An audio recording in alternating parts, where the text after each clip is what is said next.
दूर दराज एक छोटा सा लेकिन हरा भरा जंगल था। पेड़ एक दूसरे से बात किया करते थे और फूल एक दूसरे को पॉलिनेट किया करते थे। पेड़ पौधे एक जंगल के तौर पर इकट्ठा रहने की सराहना करते थे। एक दिन बसंत के खूबसूरत दिन एक अद्भुत और मनमोहक गुलाब की कली खिली।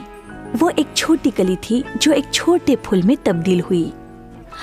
वो अभी तक पूरी तरह से खिली भी नहीं थी, फिर भी किसी ने देखी हुई चीजों में से वो एक सबसे प्यारी चीज थी। कैक्टस के 2 पौधे गुलाब के आजू बाजू ही अंकुरित हुए थे। उनके अपने अलग अलग रूप थे और अपने बीच एक गुलाब को पाकर वो खुश थे। हेलो, मेरा नाम रोजी है।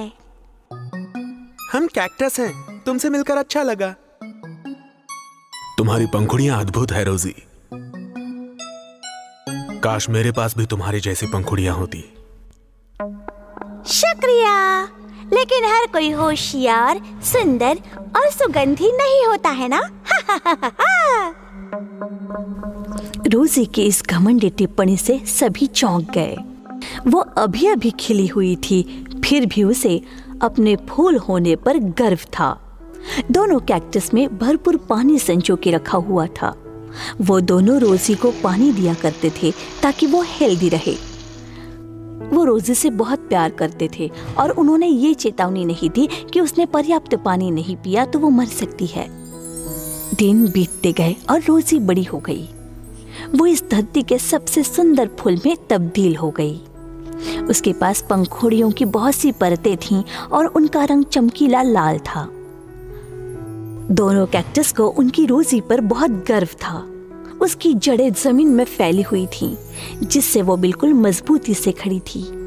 मैं स्पष्ट रूप से यहाँ के सबसे सुंदर फूल हूँ। मेरी चमकीली पंखुड़ियाँ तो देखो। हा हा हा हा। रोजी, यहाँ लाखों सुंदर फूल हैं। तुम उनमें से बस एक हो। तो क्या तुम मेरी उन कांटेदार कैक्टस के साथ कैसे तुलना कर सकते हो? मैं उनसे कई ज्यादा प्यारी हूँ।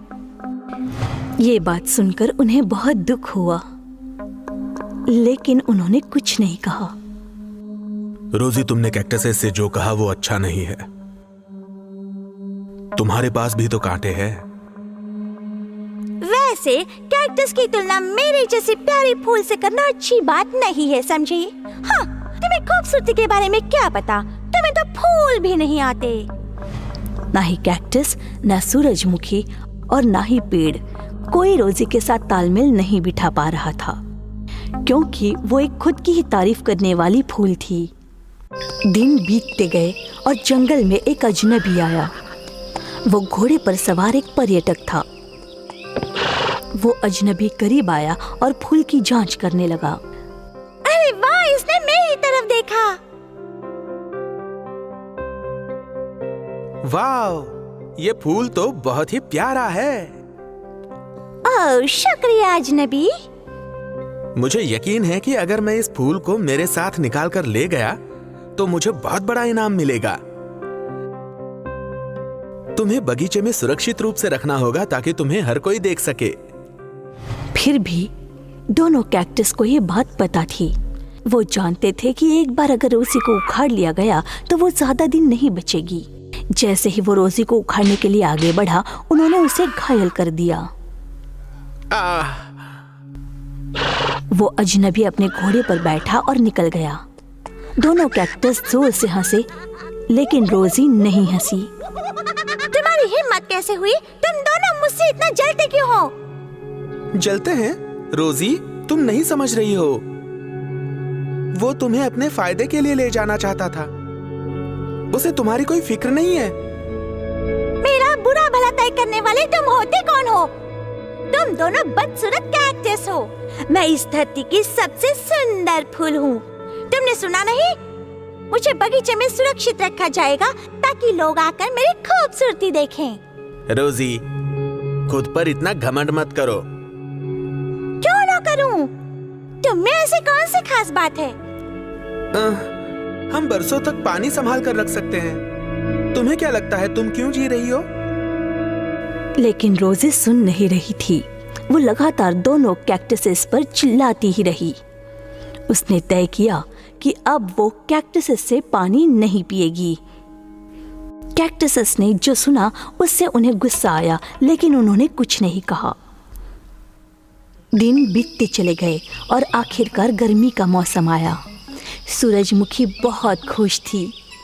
वो अपने चमकदार पीले चेहरे से पूरा दिन सूरज की रोशनी का पीछा करती, तो दूसरी तरफ कैक्टसेस ठंड के मौसम में जमा करके रखा हुआ पानी पी रहे थे ताकि वो पूरे समर में हेल्दी रह सकें। यहाँ तक कि कुछ छोटे पंछी कैक्टसेस के पास पानी पीने के लिए आते थे। रोजी को पहले कुछ दिन बहुत अच्छा लगा। उसकी जड़ों में जो पानी था वो उसे हाइड्रेटेड रखने में इस्तेमाल हो गया। उसने कभी कैक्टसेस की ओर नहीं देखा और जिस रॉब से खड़ी थी वैसे ही खड़ी रही। लेकिन एक हफ्ते बाद उसे कमजोरी लगने लगी। उसने सीधे खड़े होने की कोशिश की क्योंकि वो कैक्टसेस को अपनी कमजोरी नहीं दिखाना चाहती थी। हालांकि एक बार जब उसकी जड़ों में पानी खत्म हो गया तो उसके अंदरूनी हिस्सों ने जवाब दे दिया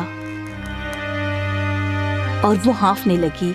एक दिन और बीता और रोजी झुक गई। वो कमजोर हो गई और उसे चक्कर आने लगे। वो रोने लगी। मेरे साथ ऐसा क्यों हो रहा है? क्योंकि तुम्हें जिंदा रहने के लिए पानी की जरूरत है, घमंडी फूल। रोजी प्यास से और झुक गई। यहाँ कभी बारिश नहीं होगी क्या? रोजी, गर्मी के मौसम के बाद ही बरसात होगी। लेकिन मैं इस प्यास से मुरझाने लगी हूँ। मेरी सारी खूबसूरती खत्म हो रही है। अगर तुम्हें ठीक लगे तो कैक्टसेस से मदद मांग लो।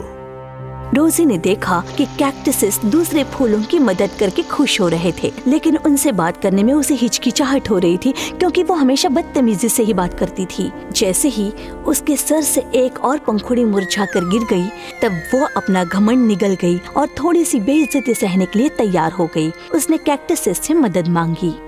हे कैक्टी, मैंने तुम दोनों से बदतमीजी से बात की, इसलिए माफ कर देना। तुम दोनों बहुत प्यारे हो और इस जंगल के लिए जरूरी पौधे हो। क्या तुम मेरी मदद भी करोगे? कैक्टसेस ने देखा कि रोजी विनम्र हो गई है और उसने अपना घमंड बाजू में रख दिया है, तो उन्होंने अपना पानी उसके साथ साझा किया। उसने महसूस किया कि उसके अंदर एक नई जान आ रही है और उसकी रंगीन पंखुड़ियां सूरज की रोशनी में तरोताजा हो गई हैं। उस दिन के बाद से रोजी ने सीखा कि अपने दोस्तों की शक्लों से उनकी हैसियत तय नहीं करनी चाहिए, क्योंकि हम चाहे कितने भी अलग अलग क्यों न दिखें, हम सभी का उद्देश्य सुंदर और उपयोगी होता है।